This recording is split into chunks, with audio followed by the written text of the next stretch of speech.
Muy buen día, chicos. Vamos a entrar en contexto con la continuación de las materias, con la continuación de la materia que hemos venido trabajando, que es cálculo integral. Para ello es importante hacerles notar que ahorita en el resto del curso yo voy a tratar de, en 3 videos, poder darles a ustedes esa parte que nos hace falta para cubrir el temario, así como también brindarles un repaso de manera general para que recuerden algunos conceptos que abarcamos durante el curso y que seguramente van a venir contemplados en su examen, tanto segundo parcial como ordinario. ¿De acuerdo?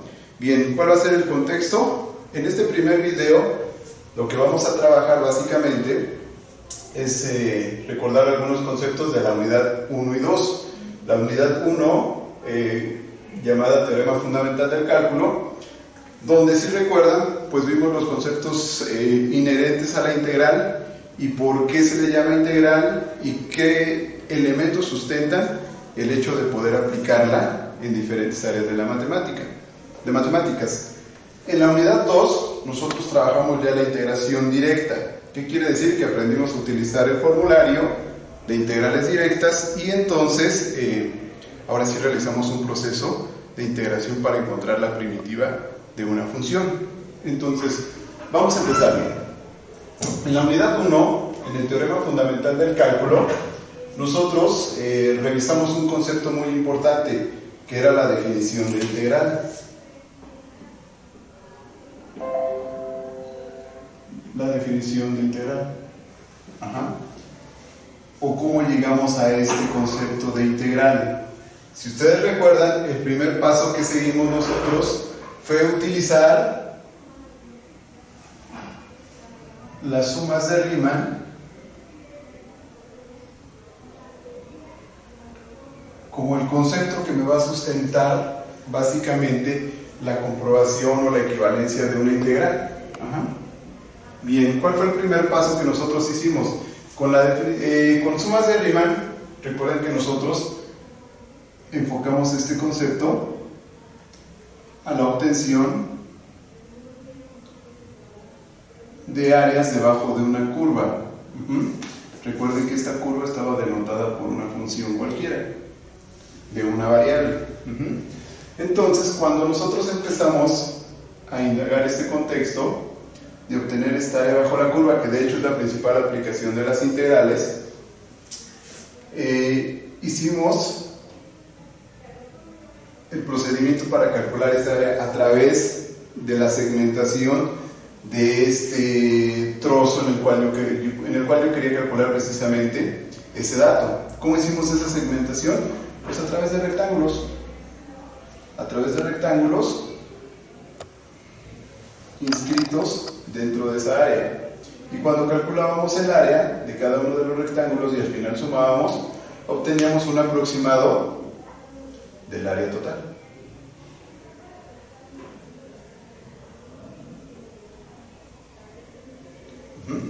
Entonces, esta segmentación que nosotros hicimos, si ustedes recuerdan, también es importante mencionarles que entre más pequeños hagamos esos rectángulos, más exacta va a ser el área. ¿Por qué? Porque el espacio perdido entre cada uno de esos rectángulos, recuerden que como es una curva, pues ya no tenemos esa parte de exactitud, porque no corresponde como una figura geométrica, como un cuadrado, como una circunferencia, donde sí podemos obtener valores exactos.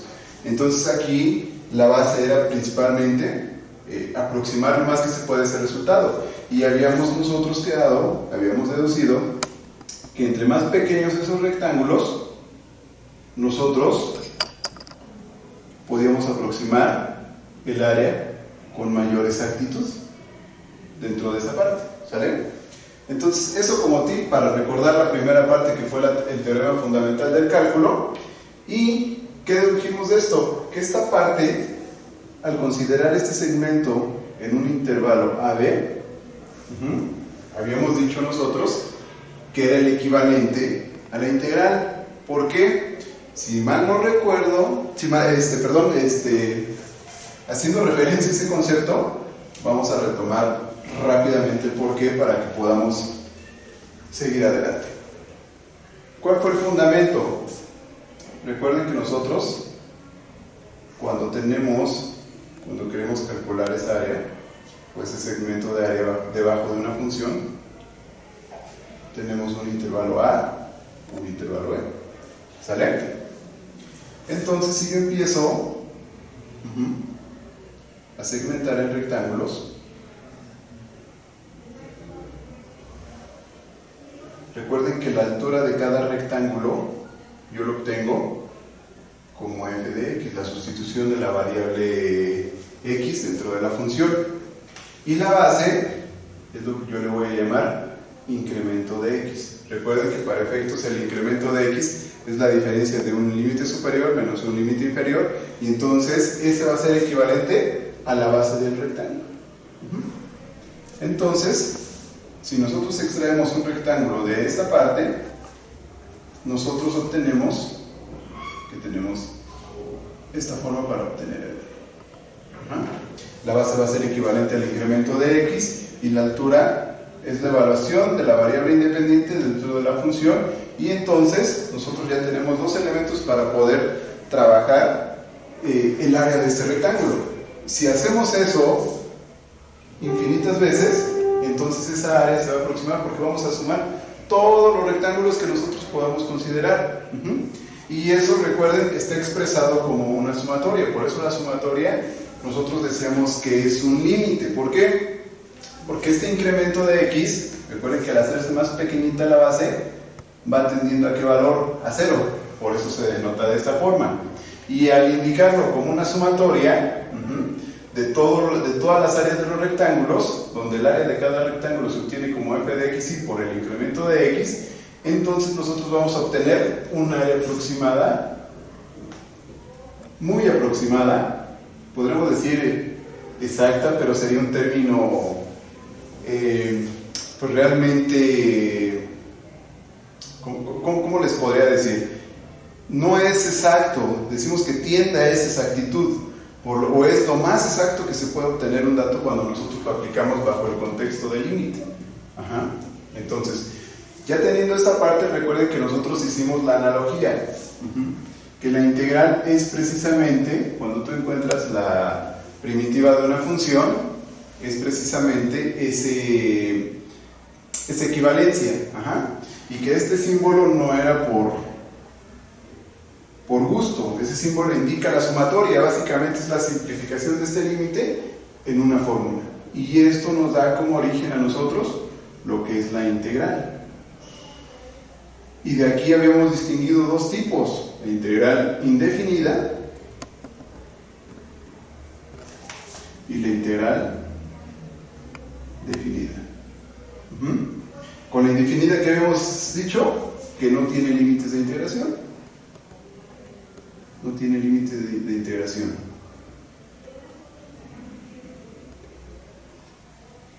Y con la definida, esta ya tiene sí tiene los límites.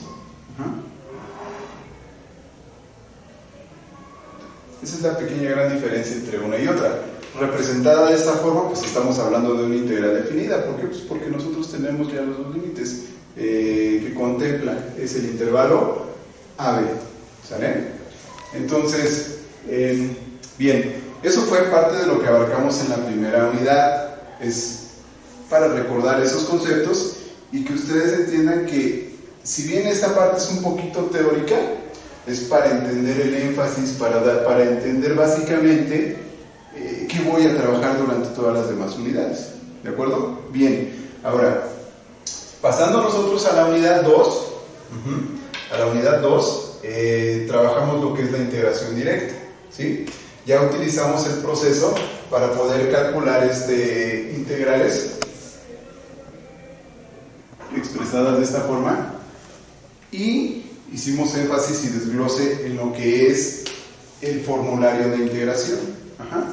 Entonces voy a borrar esto para que vayamos ampliando un poquito la parte de la unidad 2. Recuerden que en sumas de Riemann hicimos algunos ejercicios calculando áreas aproximadas. Realmente no Creo que de todos los cálculos que hicimos fue el más sencillo. Por ahí para que le echen una ojeada a su libreta y revisen los ejercicios que estuvimos trabajando durante el contexto de la unidad 1. Bien. Para el caso de la unidad 2, que es la integración directa, yo les proporcioné a todos un formulario de integrales.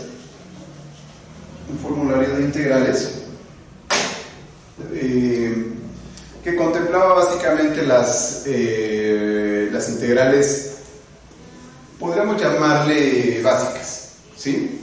Básicas en el contexto de que si nosotros manejamos esas 25 fórmulas que vienen, 25 fórmulas que vienen en ese formulario, nosotros estamos en la plenitud de manejar cualquier procedimiento que implique una mayor complejidad, ¿sí? ¿Cómo desglosamos ese formulario? Nosotros en el formulario podemos identificar las fórmulas básicas de integración.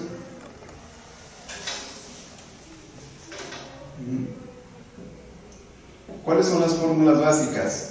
Primero, entramos en el contexto de la integral más sencilla, la que tiene el diferencial. Y si recordamos, esa integral estaba denotada por x más c. Y aquí les vuelvo a recordar nuevamente el énfasis de la constante de integración. Recuerden que se coloca porque al nosotros integrar, al obtener la primitiva, esa constante, bueno, voy aquí a hacer un pequeño ejercicio para que recuerden esa parte. Recuerden que si nosotros tenemos una función que dice 3x, al derivar nosotros obtenemos 3. Cuando nosotros vamos a hacer el proceso inverso a la derivada, que es la integral, nosotros vamos a tener esto básicamente dentro de la integral, por eso ponemos 3 de x. Cuando regresábamos, nosotros decíamos que la integral de esta era 3x más c.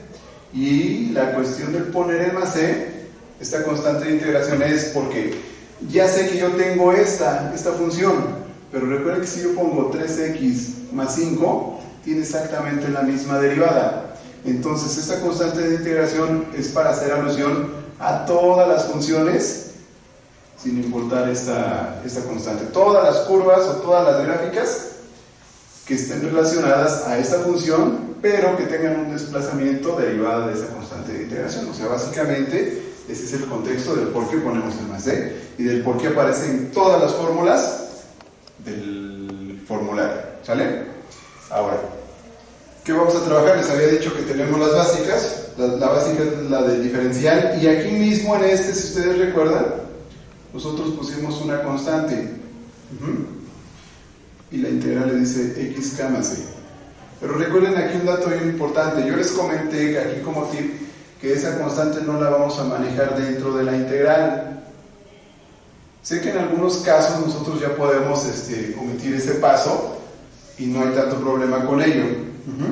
Pero recuerden aquí que nosotros tenemos que considerar el hecho de que nosotros podemos sacar esa constante para poder integrarla sencillamente.